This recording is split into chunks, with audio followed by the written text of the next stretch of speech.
tudo bem? Aqui que está falando é a professora Cleide, de língua portuguesa.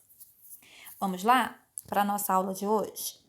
A nossa aula de hoje está fazendo referência à nona apostila, tá? Vai ser pronomes pessoais. Bom, os pronomes pessoais indicam as pessoas do discurso que fala. Primeira pessoa, com quem se fala. Segunda pessoa, a de quem se fala. E terceira pessoa, né? Então, primeira pessoa, quem fala.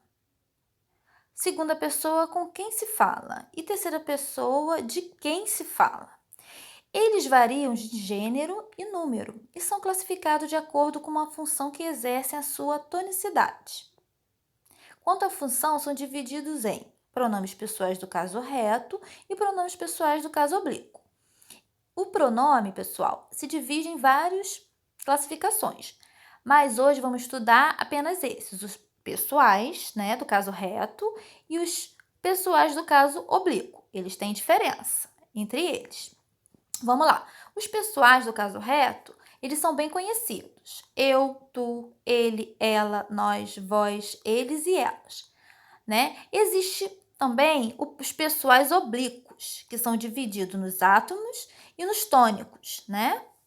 Os átonos, me, te, o, a, se, lhe, nos, vos, os, as, se, lhes. Os tônicos, mim, comigo, ti, contigo, ele, ela, si, consigo, nós, conosco, vós, convosco, eles, elas, si e consigo. Tá bem dividido aí nessa tabela. Vamos agora estudar um caso separado do outro. Os pronomes pessoais do caso reto, né, têm a função de sujeito ou predicativo do sujeito. Vamos observar os exemplos? Ele finalizou o projeto há poucos dias. Nós estamos quase a chegar. Se é ele o escolhido, tenho que aceitar. Vocês observem que eles estão destacados aí, tá? Ele exerce a função do sujeito ou do predicativo do sujeito. Observem que está sempre relacionado ao sujeito. Bom, os pronomes pessoais do caso oblíquo já têm a função de complemento verbal, ou seja, objeto direto, objeto indireto, ou complemento nominal. Eles têm a função de agente da passiva e de adjunto adverbial. Vamos ver o exemplo. Vem comigo. Tenho a certeza que você vai se divertir conosco. Alguém sabe dele? Percebam que em cada frase os pronomes oblíquos eles estão destacados, né? E eles já não exercem a função do sujeito, mas sim ou do objeto direto, ou do indireto, ou complemento nominal, ou até mesmo, né, da agente da passiva ou adjunto adverbial. Bom, um dos pronomes pessoais oblíquos, átomos, não são prescindidos de uma preposição. Podem ser usados quando na frase o substantivo que substitui tem função de objeto. O direto, o, a, os, as, se. Ou de objeto indireto, lhe e lhes. Conforme o exemplo, convidei os garotos, né? Convidei os. Os garotos será substituído pelo os, sem preposição. Vamos aprender mais um pouquinho nas atividades seguintes. Eu tenho a atividade do livro, tá? De vocês, que vocês podem olhar, estudar um pouquinho eles, tá? Que estão lá, as classificações também, além da apostila. E fazer os exercícios da apostila e do livro. Consultando, é claro, né? Bom, número 1 tá assim, marque a única alternativa que apresenta o pronome pessoal do caso reto, tá? São 4 frases aí. Cada uma tem um pronome. Vocês vão marcar a única opção que apresenta um pronome do caso reto, ok? Na número 2 está assim, troque o termo em destaque por pronome oblíquo, como os modelos abaixo. Aí ficou toque, mas é troque, tá? Faltou o R aí. Exemplo, Convidei os meninos. Convidei-os. Aí vocês vão fazer a mesma coisa nas frases abaixo. Exemplo, na letra A, quebrei um prato. Vocês vão substituir um prato pelo pronome oblíquo, tá? Já na número 3, vai estar assim, reescreva as frases trocando os nomes destacado por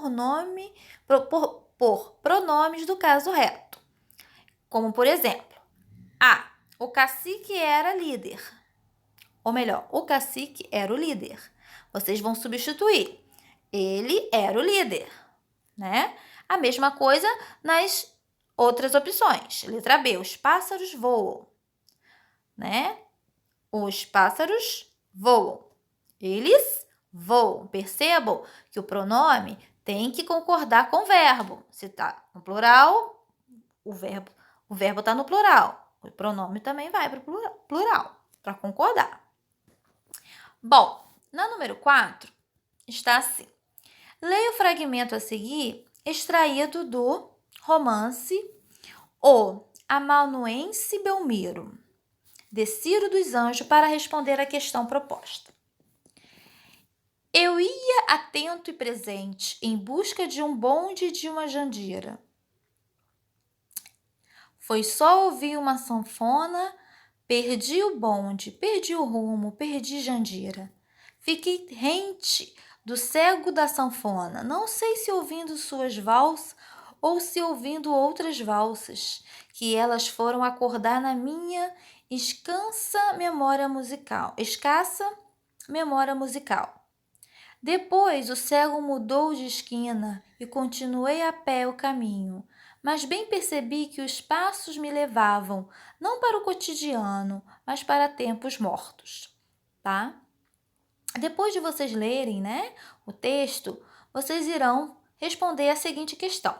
Classifique morfologicamente o termo elas. Identifique a que termo se refere. Justifique sua resposta.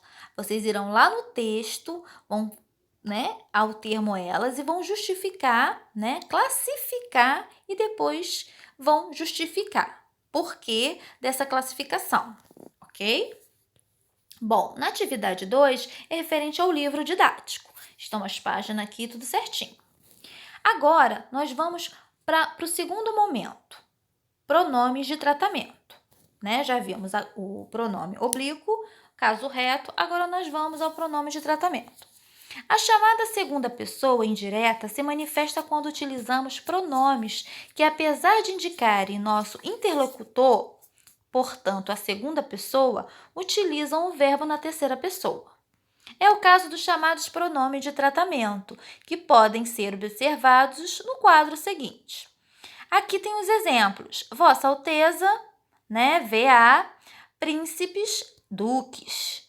Vossa Eminência, aí tem a maneira, né, de escrever, né, os pronomes apresentados, é cardeais. Vossa Reverendíssima, sacerdotes e bispo. Vossa Excelência, tem a maneira por extenso e abreviado, né? Vocês podem ver na coluna do meio que estão abreviados. Altas autoridades e oficiais generais. Vossa Magnificência, reitores de universidade. Vossa Majestade, reis e rainha. Vossa Majestade Imperial, imperadores. Vossa Santidade, usamos no Papa. Vossa Senhoria, tratamento cerimonioso. E Vossa Onipotência, a Deus.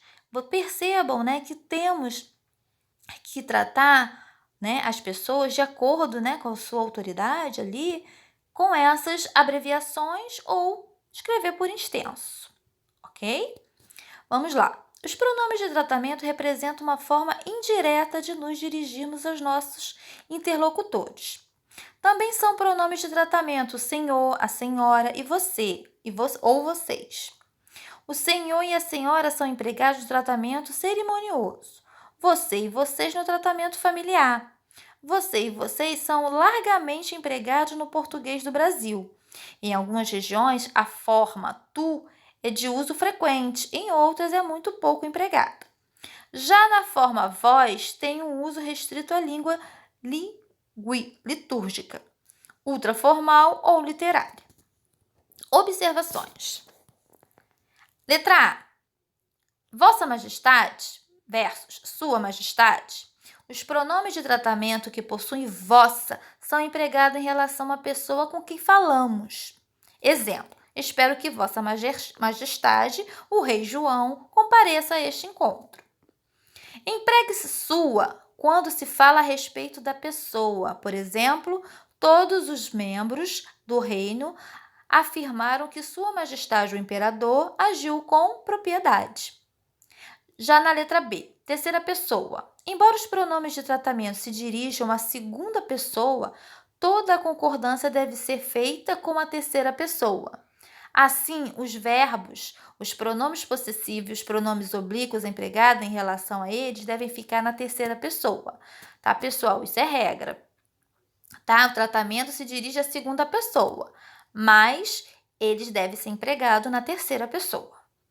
Exemplo: a senhora sabe que o ônibus deve tomar para chegar. A senhora sabe qual ônibus devo tomar para chegar ao centro?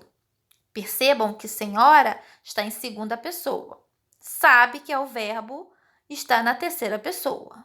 Devemos usar sempre o verbo na terceira pessoa. Verbos, os pronomes possessivos, os pronomes oblíquos, ok? Bom, agora vamos nas atividades. Atividade 3.